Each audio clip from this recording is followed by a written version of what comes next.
Assalamualaikum warahmatullahi wabarakatuh.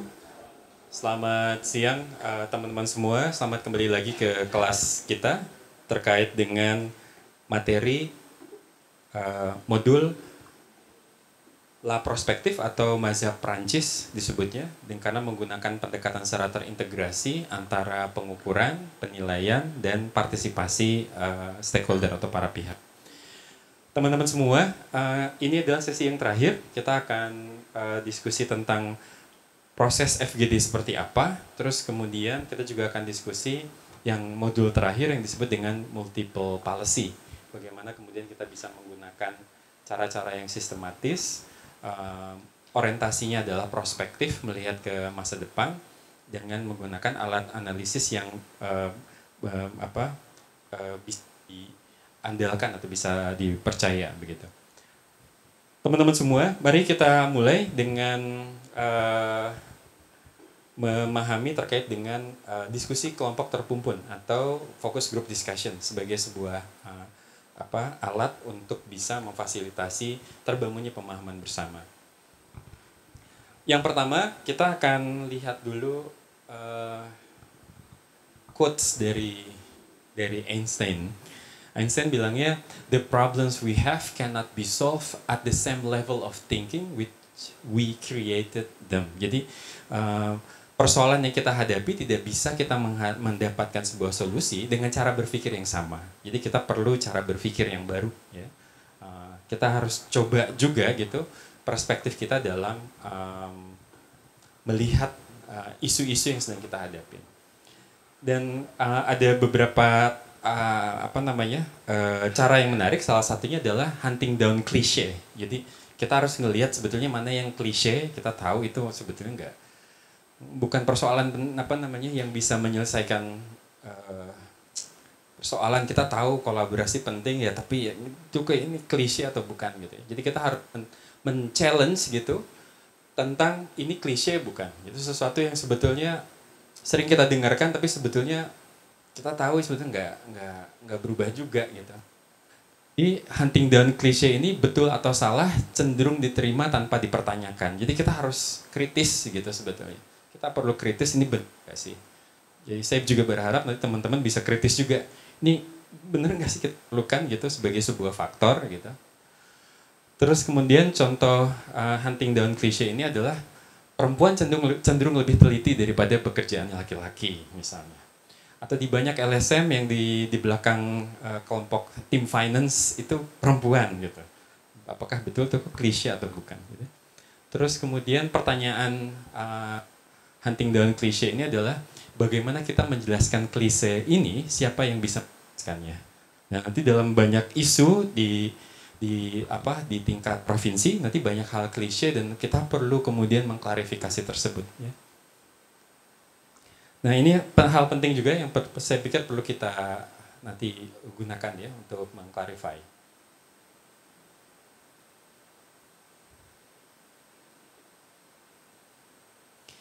Ini tipe-tipe diskusi kelompok terpumpun, teman-teman semua.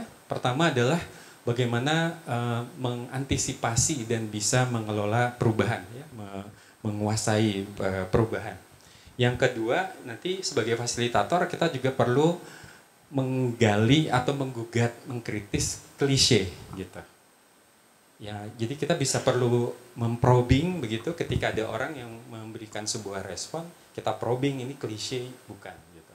Sehingga kita nggak terperangkap di dalam klise yang kita anggap ya semua orang udah tahu. Dan terakhir, negosiasi ya di dalam workshop tersebut.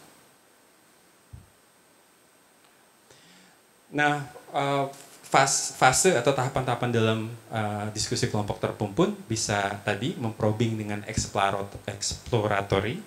eksploratif, berarti menjawab apa yang mungkin, ya, what can happen gitu. Yang kedua, menjawab yang normatif gitu. Nah, yang kita perlu adalah menjawab yang probing, menggali lebih dalam, mengeksplorasi atau men-challenge, menantang gitu. Ditantang supaya audiensnya tertarik gitu. Kalau enggak ya cuman sekedar.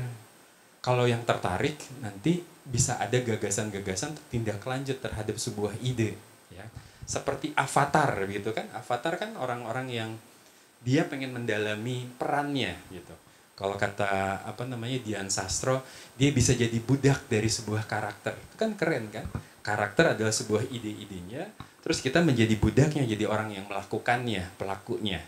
Bisa nggak yang kita bawa ini di dalam diskusi itu mendalami what can happen gitu, eksploratif. Nah, nanti kita bisa ngelihat ya, kita soalnya sudah membuat tadi daftar-daftar dari variabel-variabelnya. Kita nanti bisa ngelihat tadi aspek ekonomi, sosial, lingkungan dari para peserta yang nanti kita bahas atau ajak ke dalam diskusi. Kemudian kita bandingkan gitu dengan bahan yang kita udah siapkan. Jadi dalam proses workshop biasanya fasilitator emang udah punya kisi-kisi. Saya dimensi sosial ini, dimensi ekonomi ini, dimensi lingkungan itu, kisi-kisi udah kita buat di dalam lampiran. Kita kan nggak pengen seakan-akan memasukkan pendapat kita kepada audiens yang datang. Kita kan pengennya prosesnya adalah proses partisipatif, ya kan? Tapi kita udah siapin. Nah, di situ nanti triknya bagaimana kita mengeksploratif dari pendapat-pendapat yang sudah ada. Di sini tahapannya kita mengkonfirmasi mana variabel yang relevan, mana variabel baru, mana variabel yang nggak perlu, gitu. Terus kemudian itu didiskusikan, dibahas, kemudian kita menjadi daftar akhir, daftar di mana variabel-variabel yang important, gitu. Nah, di sini nanti kita akan ngelihat di sini ketika kita mendaftarkan, kita bisa bikin matriks antara yang penting sama kemudian di sini ada kuat dan lemah gitu. Terus kemudian terhadap perubahannya gitu. Dan tantangan-tantangan yang dihadapi, penghambat-penghambatnya. Jadi kita bisa ngelihat sebetulnya dalam matriks tersebut untuk bisa menemukan gitu variabel-variabel mana yang kemudian bisa kita lanjutkan gitu. Sehingga kalau kita lihat di sini dalam 4 zona ini, zona A gitu, di sini adalah kondisi kendali saat ini dan ini adalah perubahan-perubahan yang dihadapi. Ini butuh kritis banget nih yang akan mempengaruhi terhadap perubahan. Dan kita belum kuasai, kita belum kendalikan di zona A. Ya. Karena dia di weak kendalinya, tapi ini penting untuk perubahan. Kan kita bisa ngedorong, oh berarti ini nih kategorinya. Tapi proses ini perlu peserta yang kemudian diskusi gitu untuk memasukkan ide ini mana apa yang penting gitu. Oh ini penting tapi kita nggak punya kendali. Ini penting tapi kita punya kendalinya. Ini kita nggak punya kendali dan tidak penting.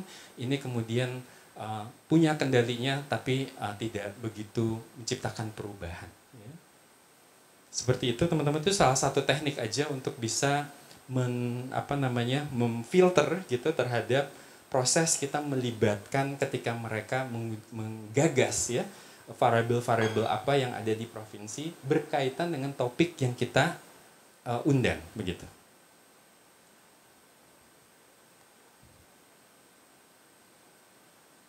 Nah, terus kemudian tadi ada fase yang normatif juga, yang tadi eksploratif, ini yang normatifnya, mengidentifikasi objektif dan strategi untuk mencapai. Kita bisa ngelihat nanti gap strateginya apa, terus kemudian kita bisa ngelihat siapa aktor yang berperan terhadap perubahan dalam sistem. Jadi kita juga bisa melihat lagi nanti ada aktor lain nggak yang selama ini kita belum libatkan. Terus kemudian faktor apa saja yang menjadi pengungkit, siapa yang mendorong, siapa yang menjadi penghambat dari tujuan, dan kemudian bagaimana mengurangi kelemahan dan menambah kekuatan. Penting juga teman-teman nanti ketika kita mendaftarkan aktor, itu bukan aktor-aktor yang hanya mendukung, tapi juga siapa yang berpotensi menjadi melemahkan gitu. Kalau yang diundang itu semuanya adalah hanya pemerintah, ya semuanya tim mendukung, nggak ada lagi yang negatif. Tapi kalau kita masukkan juga aktor yang berkontestasi dengan hal itu bisa menjadi elemen yang menarik untuk bisa mengkonsideran. Ya.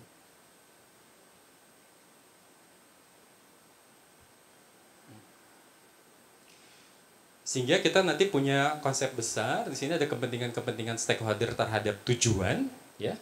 Terus kemudian kita punya isu-isu yang saat ini kita lagi bawa dalam keproyekan ini. Terus juga kemudian kita punya sebuah proses, nanti ada jejaring, ada driver pendorong, dan juga ada yang pengaruh, seberapa besar pengaruh tersebut untuk melihat nih solusi strategis berkelanjutannya. Ya. Sehingga kita penting juga di tahapan awal untuk bisa mengkonsideran ya. Kalau kita mendatangkan teman-teman untuk diskusi kelompok terpumpun, tapi kita mengabaikan masukan-masukannya, berarti memfalsifikasi proses. Jadi kita perlu menerima proses tersebut.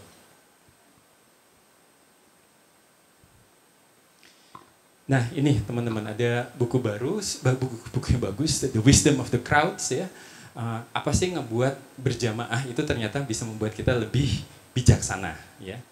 Untuk itu keputusannya secara diskusi kelompok terpumpun akan jauh lebih baik begitu ya. Daripada keputusan yang dilakukan hanya sejumlah orang yang terbatas begitu ya. Nah, untuk itu mengambil keputusan secara bersama-sama ini itu itulah mazhab French gitu. Karena dia melibatkan orang dalam membuat keputusan gitu. Bukan keputusannya peneliti. Jadi kita akan menghasilkannya nanti adalah kebijaksanaan secara berjamaah, kurang lebih kayak gitu. Ini salah satu format yang disebut dengan format World Cafe, ya, kafenya dunia. Nah, kafenya dunia ini adalah beberapa desain ruangan terhadap mengelompokkan para stakeholder. Gitu. Sehingga ketika datang, nggak dalam bentuk kelas seperti ini, nggak boleh nanti dalam workshop bentuknya kelas kayak gini. Nggak ada diskusi yang interaktif. Dan juga bukan U-shape, tapi bentuknya adalah lingkaran-lingkaran kayak Indonesia Lawyers Club, kayak gitu. Itu kayak desainnya ILC, ya. Karni Ilyasnya teman-teman. Mereka akan duduk melingkar dan di setiap tempat nanti dikasih pertanyaan probingnya, gitu. Jadi kita membentuk diskusi kelompok terpumpun dengan board cafe, ya, melingkar dan mereka kemudian datang. Teman-teman, setting ruangan akan menciptakan atmosfer diskusi. Kalau setting ruangan kita kelas kayak gini, nggak ada diskusi. Ini satu arah, monolog kayak gini. Tapi kalau setting ruangannya kita adalah meja bundar, dan itu akan menciptakan interaksi yang lebih bagus. Ya, jadi tolong itu juga harus tadi si fasilitator dengan keahlian seni memfasilitasi itu penting sekali untuk bisa membaca ruangan. Ya. Dan teman-teman juga nanti ketika memilih venue, kalau kantor Bapeda yang dipinjamnya nggak bisa diubah, jangan dipaksakan, cari tempat lain gitu. Karena nanti akan mengurangi interaksi, nggak bisa kemana-mana. Kalau dalam bentuk setting kayak gini, orang bisa pindah dari sebuah meja ke meja yang lain. Dan ini yang diharapkan, membahas tentang key actor sama relasi antar aktor, meja yang kedua ngomongin tentang posisi aktor dalam tujuan pengolahan. Terus kemudian setiap meja itu ada co-fasilitatornya. Sehingga kemudian terjadilah konsensus yang pertama dibahas oleh meja kedua dibahas oleh meja pertama. Itu disebut dengan board cafe. Itu salah satu teknik yang saya pikir perlu kita nanti simulasikan juga. Ini tahapan-tahapannya sebagai contoh aja, nanti prosesnya misalnya. Setiap subgrup tadi meja dipimpin oleh co-fasilitator dan ada notulen yang mencatat. Kemudian fasilitator akan menyampaikan fokus bahan yang akan dibahas di meja tersebut. Setiap kelompok kemudian bisa memperkenalkan diri. Terus kemudian FED kelompok diawali dengan tadi ide-ide inovatif gitu, yang out of the box. Bagaimana strategi tentang pengembangan tadi kelembagaan di tingkat daerah gitu. Terus kemudian bikin diskusi sesi pertama, sesi kedua, terus kemudian ada konsensus panel. Di meja pertama kita misalnya mengidentifikasi aktor strategis dan interaksi antar aktor. Jadi kan ada aktor-aktornya ya.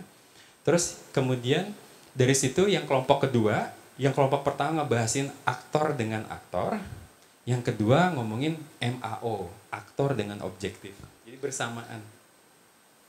Ya, pada saat bersamaan ini, pada diskusi tahap kedua, masing-masing meja akan melakukan konvergensi tadi, kesepakatan akhir dengan peserta dari yang lain. Jadi ketika ini sudah dilakukan, diskusi pertama, pas diskusi kedua ada teman-teman kita dari meja yang berbeda datang, lagi kita exercise untuk mendapatkan kesepakatan akhir. Jadi kan bagus kan, jadi ada proses memperkuat hal tersebut. Ya. Baru kita punya konsensus dari panel.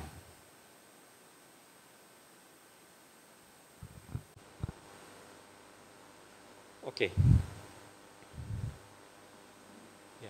Saya mau stop dulu di diskusi kelompok terpumpun ya. Saya yakin teman-teman LSM udah sangat fasih ya untuk ini. Karena sering menggunakan ini gitu sebagai salah satu alat bantu untuk bisa mengeksplorasi gagasan ya. Modul Micmac, Maktor maupun multipole itu butuh proses seperti ini. Butuh kesepakatan berjamaah gitu. Ya. Dan untuk itu teman-teman nanti perlu ngelihat potensi-potensinya seperti apa, bagaimana mengeksplorasinya. Dan diskusi kami, saya, Mas Fendri, terkait dengan objektif dari tujuan riset ini, itu udah terjawab dengan pemetaan faktor-faktor dan pemetaan aktor dengan objektif. Itu udah terjawab. Karena dari situ bisa mendefinisikan relasi antar faktor dan relasi kelembagaan apa yang kemudian bisa mencapai terhadap sebuah tujuan. Itu udah bisa mendefinisikan itu. Ya. Jadi ini menjadi milestone yang paling penting. Ya, minimum achievable outputnya itu ini gitu. Untuk kemudian bisa kita lakukan. Ya. Saya pengen buka share dulu kira-kira di tahapan ini potensi tantangan apa yang bakal kita hadapin, teman-teman. Apakah jumlah stakeholder, apakah kemudian semakin banyak stakeholder semakin menantang begitu, dan juga keragaman dari si variabel. Saya nanti sambil lanjut, teman-teman nanti kalau ada yang pengen mengklarifikasi silahkan ya. Saya pengen masuk kepada prinsipnya Peter Palczynski ini. Peter Palczynski dia bilang untuk bisa keluar dengan sebuah gagasan baru. Katakan ini sebuah gagasan baru tentang kelembagaan pengendali lingkungan hidup daerah. Terminologinya memang kayak ada pengendali ya. Kelembagaan ini ketika kita definisikan fungsinya termasuk juga pengelolaan dana lingkungan hidup gitu. Untuk bisa melakukan itu kita perlu menantangnya dengan berbagai variasi untuk mencapai sebuah solusi. Dan prinsipnya Palczynski ini meminta kita yuk ciptakan banyak variasi-variasi. Dan itu akan membuat keberhasilannya sebuah gagasan tersebut. Yang kedua, variasi-variasi dari gagasan tersebut perlu diuji ketahanannya. Semakin gagasan itu bisa diuji ketahanannya bagus, maka dia bisa bertahan. Nah itu survivability-nya. Dan pada akhirnya kita perlu menyeleksi gagasan-gagasan yang perlu kita masukkan nanti ke dalam alat analisis yang kita gunakan. Kan kalau terlalu banyak gagasan, sampai lebih dari 10, kita udah ngapan itu ngerjainnya. Coba bayangin ada 18 variabel di Provinsi Kalimantan Tengah. 20 variabel kali 20 variabel, 400. Gak mungkin kan?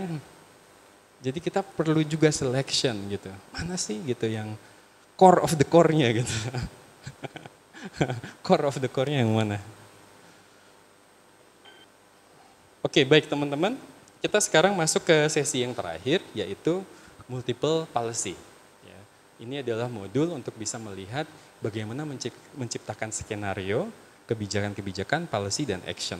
Dan itu menggunakan nanti pertimbangannya multi kriteria analisis. Dan ini dikembangkan oleh Michel Gozet, dan besok kita akan coba mempraktikannya teman-teman semua. Ada satu grup yang akan dapat tugas ini. Dan ini kita menggunakan disebutnya dengan prinsip integrated participatory approach. Tadi menggunakan jamaah untuk membuat keputusan, sebetulnya itu. Dan kita menggunakan pendekatannya dengan penilaian secara kardinal, nanti kita akan lihat.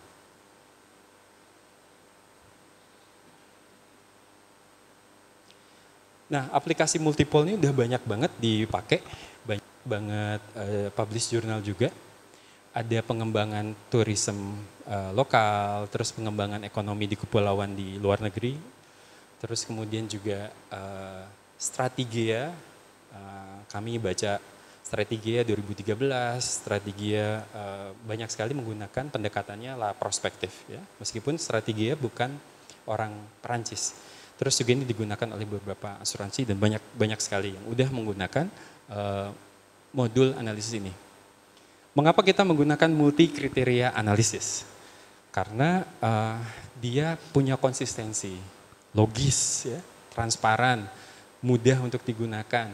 Dan kalau kita bisa lihat ada data versus kepentingan. Nanti isu yang sedang dikajinya apa, kriteria-kriterianya apa gitu, pakai asumsi apa. Terus kemudian kita menggunakan ini juga karena sumber daya kita terbatas dan ada softwarenya yang bisa kita pakai. Nah, kunci MCA, multi criteria analysis adalah keputusan sebagai hal penting ya. Jadi kita perlu, itu hal pentingnya buat keputusan. Ya. Terus kemudian, dan itu akan menentukan tadi terhadap tujuan, terhadap kriteria, terhadap bobot. Dan kemudian memilih berdasarkan tadi tujuan. Dari referensi-referensi yang ada, dia harus milih. Dan ada nih, subjektivitas penilaian harus didasarkan pada objektivitas data. Ya, itu yang penting juga kita punya referensi. Ketika kemudian kita memilih hal tersebut. Maka penting untuk memilih expert yang paham dengan ekosistem yang ada di provinsi. Ini adalah multi criteria decision making, teknik pengambilan keputusan multivariabel berbasisnya non parametrik. Artinya kita bisa adjust ya. Atribut-atributnya itu bisa kita adjust, bisa kita sesuaikan gitu. Karena melibatkan kriteria, maka pembobotan menjadi penting. Terus kemudian multi criteria analisis juga melibatkan pilihan-pilihan alternatif yang bisa diambil. Itulah mengapa kita pakai pendekatan ini. Dan MCA nanti akan memilih alternatif terbaik dengan mempertimbangkan kriteria dan alternatif yang ada. Penting seperti itu. Terus kita lihat metodenya ini. Di sini kita akan pakai multiple di sini. Pendekatannya berbasis atribut-atribut pada informasi yang bisa diukur. Karena nanti ada kuantifikasinya. Dikasih angka, ada angkanya. Makanya disebut pendekatannya adalah kardinal. Sedangkan pendekatan yang ordinal ini biasanya berdasarkan tingkat kepentingan atau berdasarkan preferensi. Ini tidak kita gunakan, yang kita gunakan berdasarkan pengukuran, nanti ada kuantifikasinya dari pilihan-pilihan tersebut. Nah, kalau tidak ada informasi, pendekatannya nanti bisa pendekatan dominan, memilih yang paling mempengaruhi, atau dari yang terburuk kalau ini ya. Terus kemudian mengantisipasi yang jelek, kalau maksimin memilih yang terbaik dari yang terburuk, kalau maksima memilih yang terbaik dari yang terbaik. Yang kita pakai adalah yang di sini, informasi berdasarkan atribut, terus kemudian kita akan kasih kuantifikasinya. Prosesnya sama dengan Mikmek dan Maktor, dilakukannya dengan 2 ronde. Ronde pertama, teman-teman pulang dari sini akan bawa ini, beberapa atribut yang udah kita siapin. Ya. Ronde pertama dimulai dengan sebuah diskusi kelompok terpumpun, dengan kita membawa atribut-atribut tadi dan meminta klarifikasi dan feedback. Dari diskusi pertama, kita akan dapetin atribut yang sudah di-update. Ya. Atribut yang sudah di-update tersebut masuk ke nanti diskusi kelompok terpumpun yang kedua. Ya. Di yang kedua di sinilah kita lakukan penilaian, assessment-nya, menjadi sebuah matriks. Akhirnya kita nanti akan punya di sini hierarki dari aksi atau program yang kemudian terhadap performa dari kebijakan. Jadi nanti hierarki antara skenario terhadap policy, hierarki policy terhadap action, dan kita punya nanti pembobotannya. 3 unsur utama dari modul ini, pertama adalah skenario. Skenarionya mau skenario apa? Ya. Terus kemudian yang kedua adalah kebijakan, policy-nya, arahan strateginya untuk mencapai tujuannya, strateginya apa? Dan yang terakhir, policy bisa diukur oleh action. Jadi action atau program yang kita buat itu adalah alat ukur dari kebijakan. Dan kebijakan ini bisa mengukur tadi terhadap skenario. Nah, input dasarnya dari multiple policy atau multiple modul ini adalah mengevaluasi kriteria. Makanya semuanya pakai angka. Aspek yang terukur berdasarkan dari judgement-nya stakeholder. Nanti stakeholder dikasih angka 100, kira-kira yang ini kamu kasih bobot berapa, ini berapa, kalau dijumlahkan semuanya 100 gitu. Terus kemudian mengevaluasi skenario, mengembangkan ke depan yang terstruktur di mana tujuan dapat dicapai. Skenarionya apa? Kalau kita pengen ke sana, skenarionya apa? Gitu. Lalu kemudian membuat policy, yaitu adalah strategi untuk mencapai tujuan yang berkaitan dengan aspek dimensi-dimensi yang udah kita bahas sebelumnya. Baru terakhir adalah membuat potensi intervensi yang ditujukan untuk implementasi kebijakan. Keren ya, lengkap tuh skenarionya, policy-nya, action-nya berdasarkan kriteria. Keren ya. Bagus nih buat bantu teman-teman provinsi. Ini tahapan dari multipolnya, kita dimulai dengan ini. Alternatif skenario, kebijakannya apa, ukuran dari kebijakan, dan bagaimana mengevaluasi dari kriteria. Baru kita lakukan dengan diskusi kelompok terpumpun nih, definition of, mengevaluasi kriteria, melihat skenario, dan kemudian memberikan penilaian terhadap policy. Ya. Terus kemudian kita nanti sampai bisa mengakses, baru nanti software yang bicara di sini, mengevaluasinya. Menjadi alternatif skenario, policy, sama ukuran kebijakan. Terakhir kita punya nanti kerangka skenario specific policy measure. Strukturnya kayak gini nanti. Kita tahu skenarionya, ada skenario 1, 2, 3 misalnya, policy-nya policy yang mana yang sesuai dan action yang mana. Nanti software akan bantu menghubung-hubungkan antara satu action dengan policy, policy dengan skenario. Ini proses penilaiannya tadi, makanya kenapa ini disebut dengan pendekatan kardinal, karena menggunakan kuantifikasi matematika. Multipol menggunakan scoring dalam bentuk skala 0-20, dalam kuesioner atau nanti diskusi kelompok terpumpun, skalanya bisa menggunakan skala Likert 1-5. Jadi nanti kita akan bantu juga ngebuat proses pembobotannya. Sehingga kemudian dengan demikian diperlukan scaling dalam pengisian data ke multipol ini 0-20, 1, 2, 3, 4, 5. Gitu. Ya, jadi mereka bisa membobotkan dengan hal tersebut. Sehingga angka yang terbatas tadi bisa memperingkatkan. Oh ini peringkatnya sih karena angkanya terbatas. Jadi mereka bisa ngelihat mana yang penting, mana yang tidak. Ada dua jenis pembobotan. Pertama adalah bobot untuk skenario. Yang kedua adalah bobot untuk policy dan action. Jadi dua nanti bentuk pembobotannya. Kemudian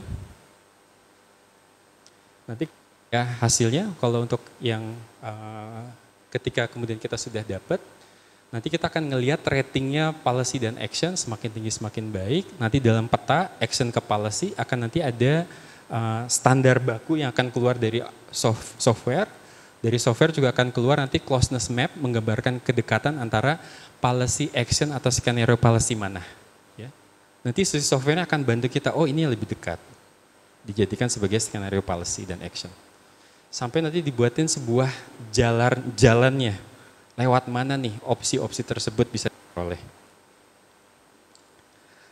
Ini sebagai contoh dari Strategia 2014 tentang analisis pengembangan turis lokal. Ada dua skenario, terkonsentrasi sama dekonsentrasi. Ada 4 policy, pengembangan sektor berbasis alam, pengembangan ICT, atau entrepreneurship UMKM hijau, atau pengembangan transportasi dan infrastruktur. Ya. Kita lihat nanti hasilnya. X-nya dibuat ada 11. Ya. Skenario, ada 2, policy, terus 4, terus kemudian keluar dengan dengan action. Action ini adalah program. Di bawah program itu bisa kita masukkan sebagai dari program dan juga aktivitas-aktivitas yang bisa diturunkan dari sebuah program. Sedetail itu. Terus kemudian ini kelanjutannya dari aksi tadi, beberapa jumlah program. Nah ketika jadi nanti kayak gini softwarenya. Jadi software akan mengeluarkan seperti ini. Hasil dari software kita bisa ngelihat nih pathway-nya dari policy 1, policy 2, policy 3, policy 4. Terus kita ngelihat dari pathway ini itu membutuhkan program-program apa aja nih dari sini. Ya, jadi kita bisa ngelihat policy action-nya, petanya. Nanti kita bisa kategorikan bagaimana perjalanan dari setiap policy itu membutuhkan aksi apa aja. Gitu. Begitu juga dari sebaran kedekatan aksi-aksi. Kalau kita cluster nanti, ini satu cluster, ya, ini kemudian satu cluster, ini juga cluster. Bisa kita mengclusterkan seperti itu. Nah, ini ketika kita bisa kemudian memprediksi kedekatan. Oh, ini kayaknya lebih dekat nih. Disebutnya dengan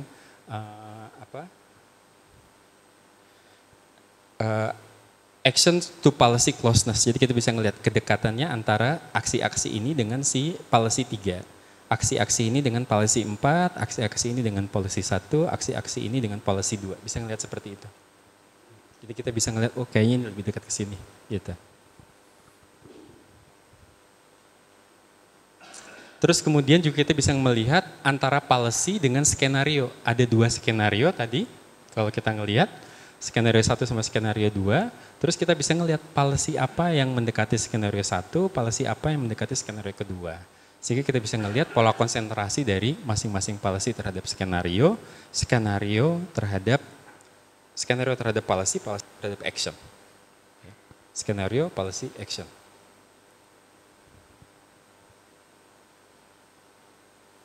Sehingga nanti pada akhirnya kita punya ini, skenario 1, policy-nya apa, action-nya yang mana aja.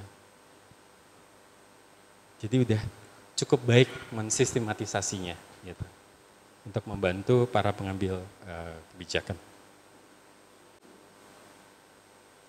Oke, saya stop dulu di situ teman-teman, untuk proses internetnya nanti kayaknya. Untuk proses yang disebut dengan multiple policy, dan multiple policy ini akan membantu kita untuk memandu, membuat policy dan action, dan juga kemudian hubungannya dengan skenario. Assalamualaikum warahmatullahi wabarakatuh. Ya, salam sejahtera untuk kita semua. Ya, perkenalkan saya Faisal Gifari, atau biasa dipanggil Faisal. Ya, hari ini akan memandu Bapak Ibu sekalian untuk bagian dari hands-on dari aplikasi Micmac, Maktor ataupun Multipol. Nah, mungkin pertama mau ini dulu, apa aplikasinya udah bisa dibuka semua? Bisa ya? Mungkin ada yang Mac? Mbak Wisda ya? Mac ya? Sebenarnya kalau kemarin saya udah sempat share juga ya, kalau emang mau ada yang versi di websitenya gitu. Jadi kita sign up dulu di websitenya.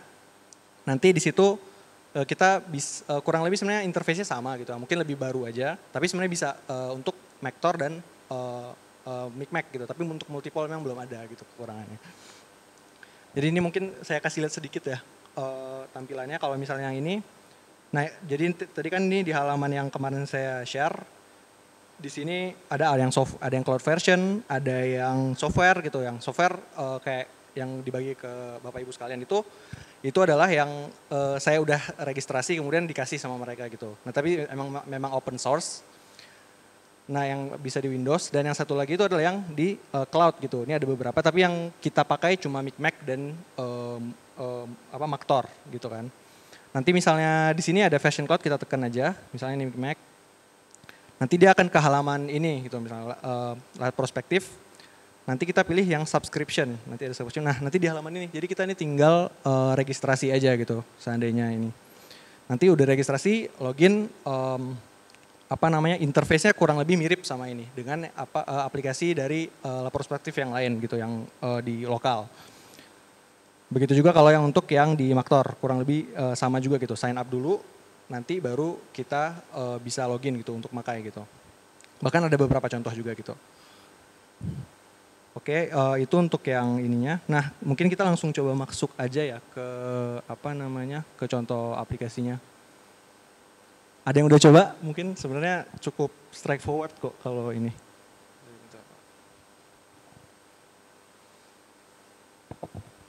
Ada yang udah sempat nyoba? Atau masih baru install aja? Ada? Oke, jadi di sini kita ada tiga aplikasi. Ada yang udah di Drive, itu ada Maktor, kemudian ada Multipol, dan juga Micmac. Nah, sebenarnya karena emang tiga ini dari sumber source yang sama gitu, relay prospektif, Jadi sebenarnya mereka kurang lebih sama sih, cuma bedanya nanti tergantung metodenya gitu. Apa matriks-matriks yang dimasukkan, ataupun deskripsinya, ataupun output yang dihasilkan apa aja sih matriks-matriksnya gitu.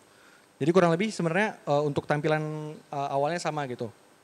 Nah mungkin pertama kita coba mulai dari mungkin kita create project dulu gitu, create project. Nah kalau create project kurang lebih sama untuk baik micmac, Maktor ataupun multipole. Tampilannya kan sebenarnya kurang lebih sama kayak gini ya, kayak gini. Nah kita pilih di menu file dulu. Nah di menu file ini, nah kita pilih new. Nah ketika udah ini kita project name, kita kasih nama. Misalnya kalau tadi ini air transport.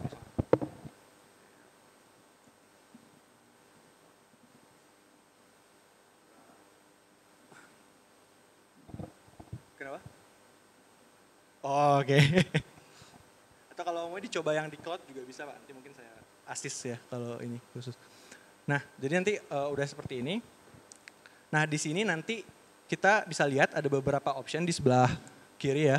Ada access help module, ada description of the participant in the study, ada data entry, ada view results and interpretation, general synthesis, and create a report. Nah jadi ini apa aja sih sebenarnya? Nah pertama yang akses help module ini sebenarnya mungkin lebih ke bantuan untuk gimana mengakses si aplikasi ini gitu. Nah kemudian yang bagian selanjutnya description of the participant in the study. Nah ini sebenarnya lebih ke mungkin ketika kita mengadakan FGD dan semacamnya kita mau masukin siapa aja yang terlibat gitu. Beliau dari perusahaan apa gitu, profesinya apa seperti itu. Ini mungkin bisa untuk ketika generate report lebih memudahkan gitu. Tapi ini sebenarnya nggak harus diisi gitu. Ini opsional aja gitu. Nah bagian yang paling penting sebenarnya dari ketiga aplikasi ini secara ini walaupun beda nantinya adalah di bagian data entry di sebelah yang baris ketiga dan juga ada yang view result and interpretation. Nah data entry ini di mana kita masukin matriks-matriks tadi gitu. Kita masukin aktornya siapa aja, kita masukin objektifnya apa aja gitu. Itu di bagian data entry. Nah ini yang akan berbeda untuk tiap aplikasi tadi gitu. Maktor, multipole ataupun micmac gitu. Nah, kemudian di sini ada view results and interpretation. Nah, ini mungkin hasil black box-nya ya. Hasil black box kita udah masukin matriksnya semua. Di view result interpretation ini keluar semua matriks hasil perhitungannya gitu yang sudah dihitung oleh software. Nanti ya udah kita udah bisa langsung analisis dari data tersebut kayak gitu. Nah, kemudian ada general synthesis. Di sini kita bisa masukin gitu. Maksudnya dari apa yang sudah kita analisis itu apa sih sintesis yang kita bisa ambil dari itu. Dan yang terakhir ada create report, di mana aplikasi ini secara otomatis dia bikin dalam bentuk Word. Emang Word lama sih 1999 gitu, tapi emang masih bisa sih kalau saya di pengalaman saya gitu. Jadi dia langsung bikin create MDI-nya MDI-nya, MDII-nya dan selanjutnya semuanya. Oke, mungkin kita. Nah ini kurang lebih nih kalau kita lihat interface-nya dulu ya, fokus ke interface-nya dulu. Kalau misalnya ini kalau yang untuk Maktor, kita bisa lihat nih data entry-nya ada actors. Actors di sini kita masukin aktornya siapa aja gitu. Jadi tadi misalnya manufacturer, kalau misalnya konteksnya air transport, kemudian ada state, ada Paris Airport dan lain-lain. Di sini kita masukin namanya gitu. Nanti di sini aktor, kemudian nih ada objektif. Nah objektif yang tadi kita bisa masukin di sini gitu. Long label yang nama yang panjang gitu kan. Tapi kalau ini udah pakai yang pendek aja, short label. Dan kemudian ada description gitu. Description sebenarnya ya untuk mendeskripsikan lebih mempermudah untuk di report aja sebenarnya gitu. Sebenarnya tapi nggak terlalu penting untuk bagian ininya. Nah selanjutnya ada MDI, Matrix of Direct Influence gitu. Kalau dalam Maktor kan ada 2, berarti ada MDI dan ada 2 MAO. Dimana yang MDI ini karena belum dimasukin, itu gimana pengaruh kalau di Maktor berarti antar aktor gitu. Bagaimana influence dari satu aktor ke aktor yang lain kayak gitu. Tapi ini karena belum coba dimasukin, nanti kita coba masukin, belum kelihatan gitu gimana ini. Tapi bentuknya tabelnya kayak yang ada di handout. Kemudian yang ini yang 2 MAO. Yang ini gimana hubungan antara aktor dengan objektif gitu. Nah ini untuk interface yang aktor dulu. Nah kemudian coba yang kita lihat yang micmac dulu misalnya. Micmac, new misalnya. Itu gampang. Nah oke, kalau yang ini ya kurang lebih sama sebenarnya tampilannya, ya kan. Cuma bedanya di data entry. Nah ini ada variablesnya, kalau correlation parameters biasanya udah default, itu ikutin aja di situ. Variable, faktor-faktor yang kita mau lihat gitu, keterhubungannya di dalam micmac. Nah kemudian nih MDI, ya MDI isi MDI, cuma satu matriks saja kan yang kita perlu di sini, yaitu yang MDI aja. Yang ini udah yang di bawahnya ini sudah default aja gitu. Nah ini untuk micmac dan satu lagi yang multipole. Untuk tampilan ini. Nah kalau yang multipole, misalnya, nah kalau ini ya nanti, ini emang isinya agak banyak ya, kriteria, ada actionsnya, ada policies, ada skenario, kemudian 3 matriks tadi, evaluasi kriteria terhadap action, kriteria terhadap policy, dan juga kriteria terhadap skenario. Nah itu untuk interface awalnya dulu. Di situ apa ada yang masih belum paham, pengen diulang mungkin kecepatan atau cukup jelas untuk yang bagian ini?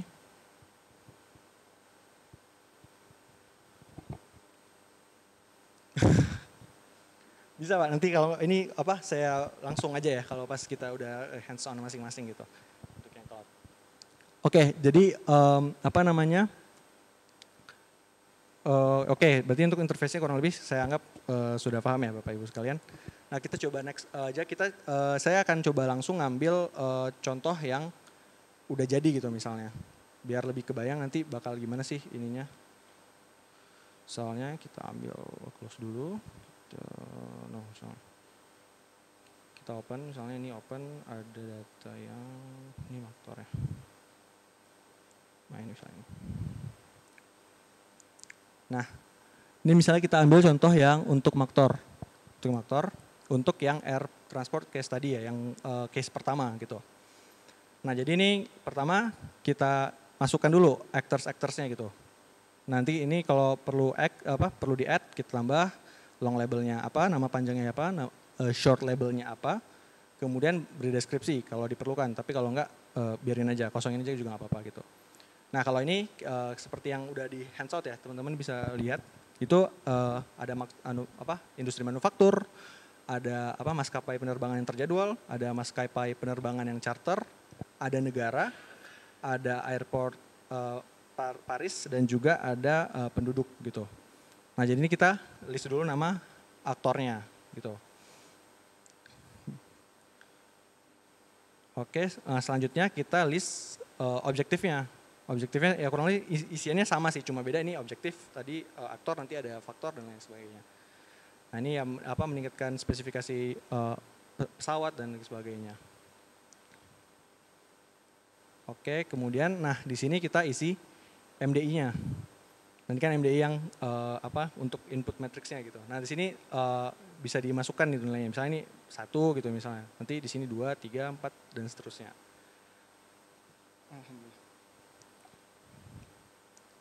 Nah nanti udah ini untuk yang MDI-nya, matrix of direct influence. Nah selanjutnya ada yang matrix of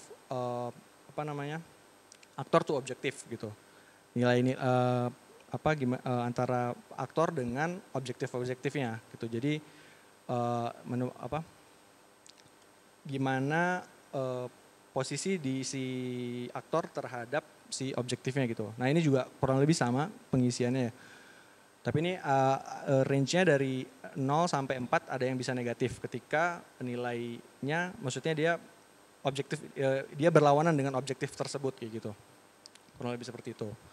Nah nanti setelah udah diisi semua ini, kita udah isi semua nih di sini misalnya. Nah kita bisa langsung lihat di resultnya di sini. Ada banyak resultnya. Kalau maktor banyak banget resultnya. Nah misalnya ini kita mau lihat yang matrix of direct and indirect influence. Nah ini langsung di generate sama dia gitu. Oh berarti hasilnya seperti ini nih. Gimana hubungan direct and indirect dari antar aktor yang ada dalam kasus kita ini gitu. Kemudian ini ada mapnya gimana pengaruhnya yang state mungkin schedule R ini mungkin yang relay variables, kemudian yang atas ini yang key drivers key actorsnya gitu dan sebagainya. Dan ya ini banyak ini max indirect influence, ada yang kalau yang MAO misalnya ini yang MAO tapi yang satu yang cuma plus 1 dan min 1 dan 0. Kemudian ini ada yang konvergensi dan juga divergensi. Gimana apakah antar aktor ini memiliki mungkin semakin dekat gitu ya atau semakin menjauh gitu. Ini sama satu dia kelihatan kan ya? Oke. Oke, dan ini ya kalau maktor banyak yang lain yang 2 MAO, 3 MAO, yang untuk yang divergensi dan konvergensi juga ada yang 2, ada yang 3 gitu. Tergantung dengan ini kita kebutuhannya yang mana. Mungkin yang paling ini sih sebenarnya mungkin lebih ke kalau di maktor mungkin lebih ke yang influence tadi ya, gimana hubungan antar aktor, gimana pengaruh dan juga ketergantungannya seperti itu.